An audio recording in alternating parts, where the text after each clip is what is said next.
Valsad highway પરથી લાખો રૂપિયાનો વિદેશી દારૂ ભરેલી કાર ઝડપાઈ, 2 શખ્સોની ધરપકડ, 2 બુટલેગરો વોન્ટેડ જાહેર.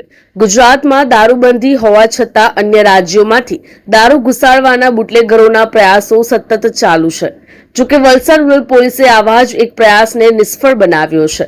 પોલીસે નેશનલ હાઈવે નંબર 48 પર ફિલ્મી ઢબે વોચ ગોઠવીને મુંબઈથી સુરત તરફ જતી એક હોન્ડા અમેઝ કારમાંથી લાખો રૂપિયાનો વિદેશી દારૂ અને બિયરનો જથ્થો ઝડપી પાડ્યો છે. પોલીસે મુદ્દામાલ કબજે કરી 2 શખ્સોને જેલના સળિયા પાછળ ધકેલી દીધા છે.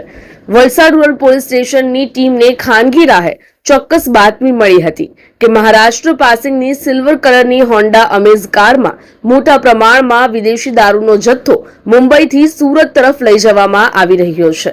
આ બાતમીના આધારે પોલીસે તાત્કાલિક એક્શનમાં આવીને પારનેરા સ્થિત કૃષ્ણા હોટલ સામે નેશનલ હાઈવે નંબર 48 પર સઘન વોચ ગોઠવી હતી. થોડી જ વારમાં બાતમીવાળી MH16BH0877 નંબરની કાર આવતા પોલીસે તેને કોર્ડન કરીને અટકાવી હતી. કારની સઘન તલાશી લેવામાં આવતા તેમાંથી ભારતીય બનાવટના વિદેશી દારૂની વિવિધ બ્રાન્ડની બોટલો અને ટીન બિયરનો મસમોટો જથ્થો મળી આવ્યો હતો. પોલીસે કારમાંથી 2,56,800 રૂપિયાની કિંમતની કુલ 720 નંગ દારૂની બોટલ અને બિયરના ટીન જપ્ત કર્યા છે. આ ઉપરાંત 2 લાખ રૂપિયાની હોન્ડા અમેઝ કાર અને 7,500 રૂપિયાની કિંમતના 2 મોબાઈલ ફોન મળીને કુલ 4,64,300 રૂપિયાનો મુદ્દામાલ કબજે કર્યો છે.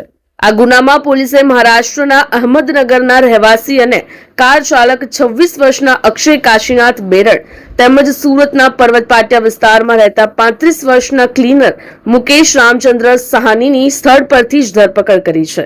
પ્રાથમિક પૂછપરછ બાદ પોલીસે આ દારૂનો જથ્થો ભરાવનાર અને સુરતમાં મંગાવનાર અન્ય 2 વ્યક્તિઓને વોન્ટેડ જાહેર કર્યા છે અને તેઓને પકડી પાડવા કાયદેસરની કાર્યવાહી હાથ ધરી છે. અમારી લાઈવ ન્યૂઝ 24 ચેનલને સબસ્ક્રાઇબ કરો. બેલ આઇકોન દબાવો જેથી આવનાર ન્યૂઝ અપડેટ્સની નોટિફિકેશન આપ સુધી સૌથી પહેલા પહોંચે.